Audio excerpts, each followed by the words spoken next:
Hello friends, take tutor की एक और वीडियो का स्वागत है। हम देखेंगे यहाँ पे कोर जावा के कुछ और एमसीक्यू। सबसे पहला क्वेश्चन हमारे सामने आता है, where is an array stored in memory. यहाँ पर दो टाइप की मेमोरीज होती हैं, एक होती है स्टैक और एक होती है हमारे पास में हीप। तो जो भी आपके ऑब्जेक्ट्स बनते हैं या जो भी आपके इस टाइप की चीजें एरे वगैरह जो भी बनेंगे वो सारे के सारे कहाँ बनते हैं, आपके हीप में बनते हैं।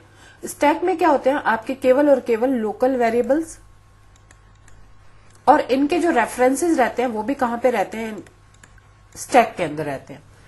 ठीक है, तो ये हमारे क्वेश्चन का आंसर हमें पता चल गया कि हमारा हीप जो है इसका आंसर सही है। नेक्स्ट क्वेश्चन, यहां पर हमने मेन के अंदर बनाया है int x is equal to 3, y is equal to -x। तो यहाँ पे हमारे पास वैल्यू आ गई -3 z, और इसमें z में हमने क्या डाला, टर्नरी ऑपरेटर के अंदर चेक करा है कि क्या x बड़ा है y से। अब देखिए टर्नरी ऑपरेटर करता क्या है। टर्नरी ऑपरेटर में हमारे पास में एक होती है कंडीशन, एक होती है हमारे पास में अगर वैल्यू ट्रू होती है इन दैट केस क्या होगा, और अगर वैल्यू फॉल्स होती है तो इन दैट केस क्या होगा।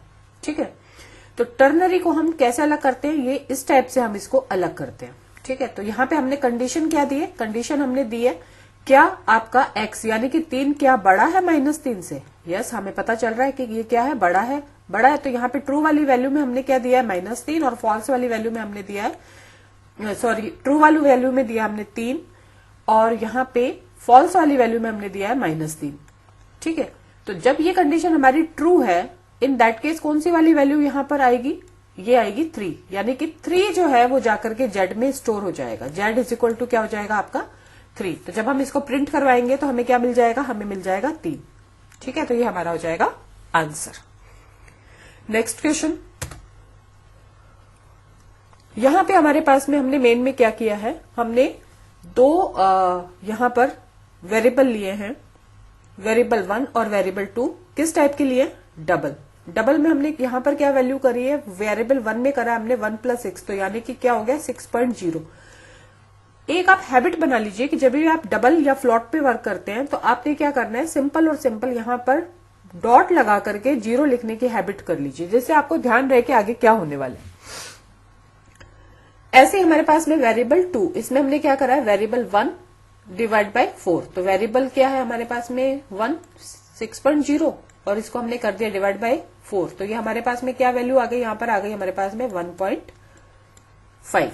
ठीक है, अगर हमने यही चीज करी होती इंट के साथ में, मतलब इंट में हमने क्या करा, यहां पर वैल्यू आई हमारे पास में 6, एक वेरिएबल 3 में डाला हमने 6, और वेरिएबल 4 में हमने क्या डाल दिया, अगेन 6 डिवाइड बाय 4। लेकिन यहाँ पे फर्क क्या होगा, फर्क ये होगा कि जब आपकी वैल्यू ये आएगी 1.5, और ये जो एरिया है आपका, क्योंकि हमारे पास में ये किस टाइप का है, ये आपके पास में है इंट।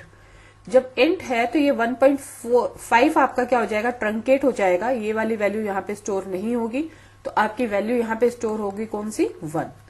इट मीन्स जब हम प्रिंट करवाएंगे वेरिएबल 2, तो वेरिएबल 2 में हमारे पास में क्या वैल्यू आई थी, वेरिएबल 2 में हमारे पास वैल्यू आई थी 1.5, तो यहाँ पे प्रिंट होगा 1.5, फिर एक स्पेस आपका प्रिंट होगा, फिर आपका वेरिएबल 4 में क्या वैल्यू है हमारे पास में, वेरिएबल 4 के अंदर हमारे पास में जो वैल्यू सेव हुई है वो है 1। तो हमारे पास में जो आउटपुट आएगा वो आएगा 1.5। अब देखो ये नहीं आएगा, ये जो एरिया है ये नहीं आएगा, आप इससे कंफ्यूज मत होना। आपका जो आउटपुट आएगा वो आएगा 1.5 और 1। ये जो आप डेसिमल में वैल्यू लिखने की अगर हैबिट बनाएंगे ना, इस टाइप से डेसिमल में लिखेंगे। अगर आपने यहाँ पे डेसिमल में वैल्यू आना होता तो आप यहाँ पे 1.0 लिखते। ठीक है, तो यहाँ पे आपको जो वैल्यू मिलेगी वो मिलेगी 1 और 1.5 वाले, ये वाला आंसर आपका क्या हो जाएगा, correct.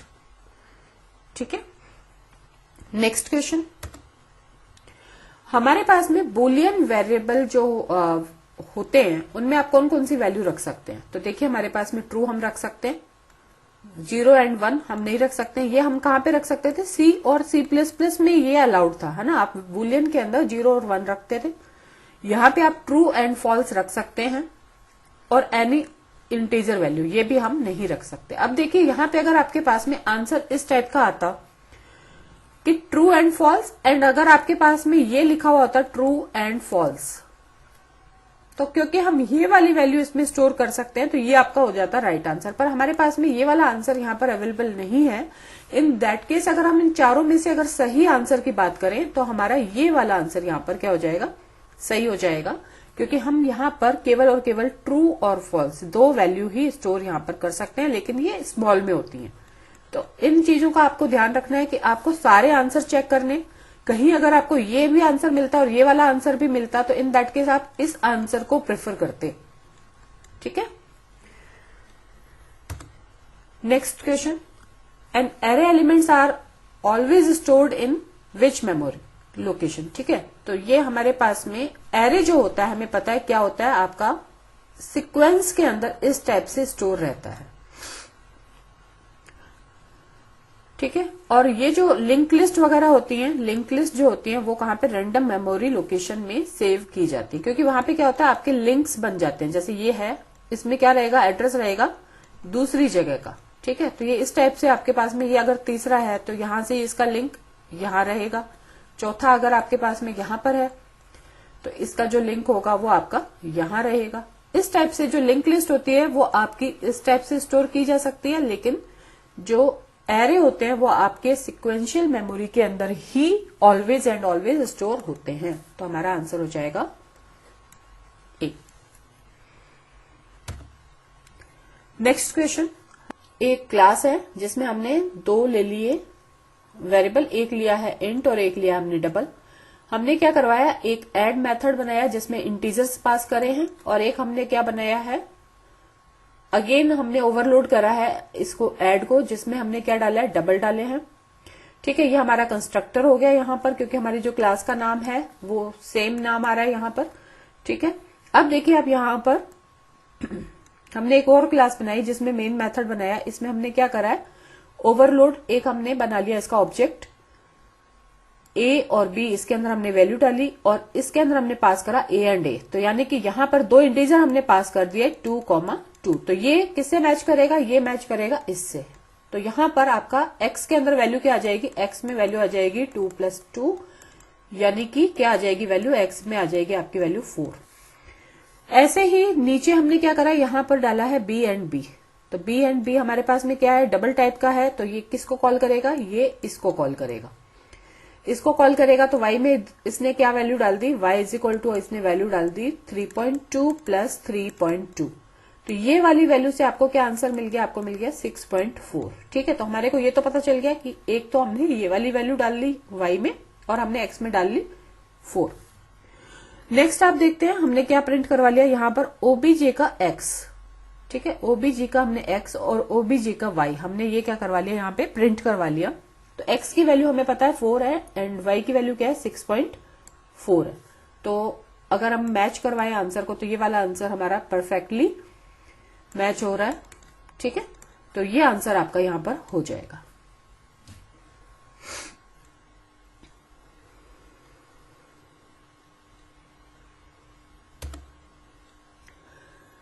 Next question, which of the following can be operands of arithmetic operator.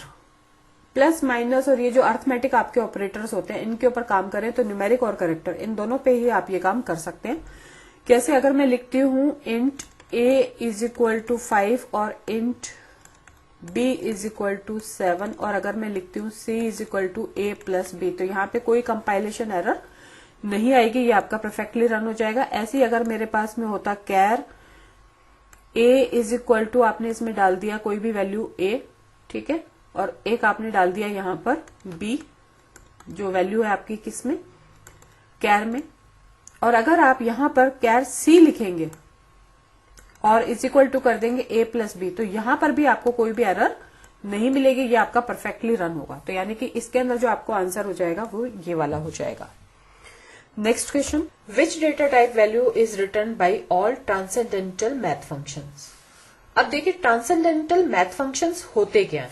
सबसे पहले अगर मैं बात करूं तो जैसे कि हमारे पास में होता है sin x हो गया, आपके पास में log हो गया, और आपके पास में क्या होता है एक्सपोनेंशियल्स होते हैं, जैसे कि ये है।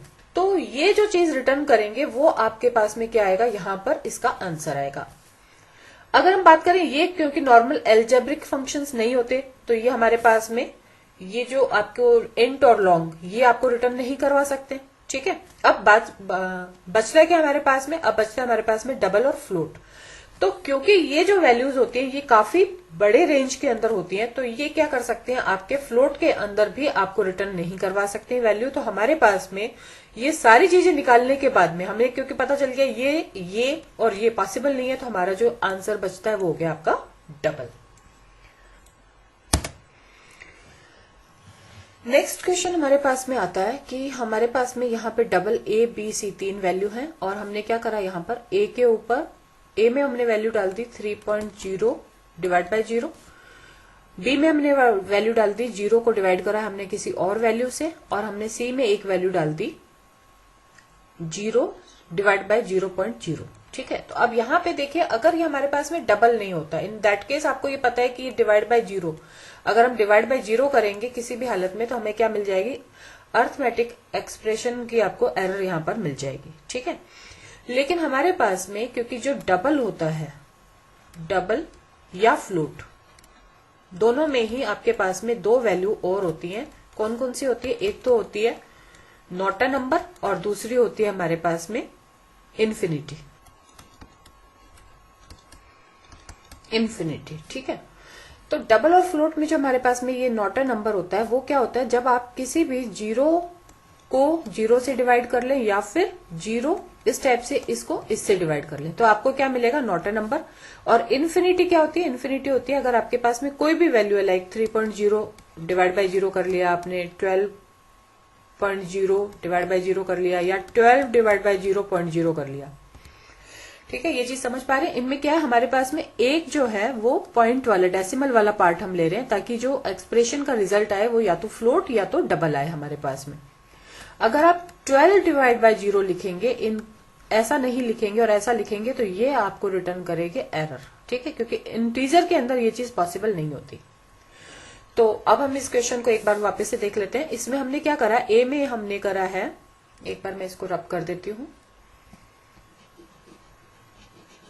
3.0 डिवाइड बाय 0। तो इसके अंदर हमें क्या मिलेगा, क्योंकि हम 0 से क्या कर रहे हैं, डिवाइड कर रहे हैं, पर लेकिन हमारे पास में वैल्यू क्या आएगी, फ्लोट वाली आएगी। तो ये मैंने आपको बताया था क्या मिलेगा हमें, इसके अंदर मिलेगा इन्फिनिटी। ठीक है, इस केस में हमें मिलेगा इन्फिनिटी। 0 डिवाइड बाय 4, तो इसमें तो कोई दिक्कत ही नहीं है। 0 को अगर आप किसी भी वैल्यू से डिवाइड करेंगे, चाहे आप कोई भी वैल्यू ले लें, 4 ले लें, 5 ले लें, कोई भी वैल्यू ले लें, तो हमें 0.0 मिलेगा, है ना, क्योंकि आपको डेसिमल के साथ में लिखने की प्रैक्टिस करनी है। तो ऐसे ही अब आपको यहां पर क्या मिलेगा, 0 को अगर आप डिवाइड करेंगे 0 से तो आपको मिलेगा नॉट अ नंबर। इस केस में आपको क्या मिलेगा, नॉट अ नंबर। ठीक है, तो अगर हम इसको यहाँ पे प्रिंट करवाएंगे ए बी सी को, तो हमें क्या क्या मिलने वाला है, ये तीनों आंसर मिलने वाले हैं। तो हमारे पास में जो आंसर हो जाएगा वो हो जाएगा ऑल ऑफ द मेंशन्ड। मैंने आपको बता दिया यहाँ पर कि कौन कौन सी वैल्यू आपको मिलेगी। यहाँ पे आपको इन्फिनिटी मिलेगी, यहाँ 0 मिलेगा और यहाँ पे मिलेगा नॉट अ नंबर। ठीक है। नेक्स्ट क्वेश्चन, हमारे पास में 4 इंटीजर्स हैं ए बी सी डी। हमने सब में क्या करा, 20 20 20 डाल दिया, लेकिन आप देखिए यहाँ पर हमने सेमीकोलन नहीं लगाया। तो हमें यहाँ पर जो मिलेगा आंसर वो मिलेगा कंपाइल टाइम एरर। आपको ये चीज ध्यान रखनी है, आपको मिलेगा कंपाइल टाइम एरर। पर लेकिन हम ये मान के चलते हैं कि अगर यहाँ पर हमारे पास में ये सेमीकोलन्स होते, इन दैट केस आपको क्या आंसर मिलेगा, इन दैट केस आपको मिलने वाला आंसर कि आपने सब में क्या डाल दिया, ए बी सी डी सब में डाल दिया आपने 0। ठीक है, अब आपको क्या करना है, ये वाली वैल्यू चेक करनी है। तो हमें पता है कि ये सारा का सारा जो भी आपका अर्थमेटिक एक्सप्रेशंस होते हैं वो किधर से राइट टू लेफ्ट चलते हैं। तो सबसे पहले हम राइट में देखते हैं, हमारे पास में ये वाला पार्ट हम सॉल्व करेंगे, ये वाला। ठीक है, तो इसमें क्या हो रहा है, D divide by equal to 20, यानी कि D is equal to D divide by 20। इसका मतलब ये होता है, तो d की वैल्यू हमारे पास में क्या है, 20। तो 20 डिवाइड बाय 20 हमें क्या मिल गया, आंसर मिल गया हमारे को 1। और ये किस में आ जाएगा हमारे पास में, इसमें स्टोर हो जाएगा। अब हम देखते हैं आगे क्या है। आगे है हमारे पास में c इज इक्वल टू, ये जो भी वैल्यू आपके पास में आई है, तो ये यहां पर आई है आपके पास में 1। तो यानी कि c is equal to C multiply by 1। तो c में हमारे पास में क्या है, 20 मल्टीप्लाई बाय 1। तो आपको जो आंसर मिलेगा सी में मिलेगा वो मिलेगा 20। तो हमारे पास में डी की वैल्यू क्या आ गई, डी की वैल्यू आ गई हमारे पास 1, सी की वैल्यू हमारे पास में आ गई 20। अब हम देखते हैं अगला क्या है। अगला है हमारे पास में b minus is equal to, और c की वैल्यू क्या है हमारे पास में 20। ठीक है, तो b is equal to b minus 20, तो हमारे पास वैल्यू क्या आ गई यहाँ पर 20 माइनस 20, यानी कि वैल्यू आ गई हमारे पास में b इज इक्वल टू 0। तो b इज इक्वल टू हमें मिल गया 0। अब हम देखते हैं a में क्या है हमारे पास में, तो a plus is equal to b की वैल्यू क्या है हमारे पास में 0, तो इसका मतलब हो गया a is equal to a plus 0। a की वैल्यू क्या है 20 प्लस 0, तो a में हमारे पास वैल्यू आ गई 20। ठीक है, तो a इज इक्वल टू क्या निकल के आ गया आपके पास में, a इज इक्वल टू 20। तो जब हम इसको प्रिंट करवाएंगे तो हमें क्या मिलेगा यहाँ पे 20, b की वैल्यू 0, 20 एंड d की वैल्यू 1। ठीक है, तो ये हमारे पास में आ गया इसका आउटपुट। ठीक है, तो इसमें से ये आंसर आप देख सकते हैं कि इसमें मैच कर रहा है, पर लेकिन आपको ये चीज का ध्यान रखना है इसमें कि अगर आप ये करते हैं कि सेमीकोलन लगा हुआ है, इन दैट केस आपको ये वाला आउटपुट मिलेगा, अदरवाइज आपको क्या मिलने वाली है, इसमें कंपाइल टाइम एरर मिलने वाली है। तो क्योंकि हमें पता भी होना चाहिए कि अगर आपका सही होता, ये सही वे में लिखा हुआ होता तो क्या होना चाहिए, तो ये आपने यहाँ पर सीख लिया कि किस टाइप से आप काम में ले सकते हैं। Thanks for watching my video. हमारे को इस नंबर पे आप कांटेक्ट कर सकते हैं। हमारे चैनल को ग्रो करने के लिए प्लीज सब्सक्राइब कीजिए, लाइक कीजिए, शेयर कीजिए। Thank you so much.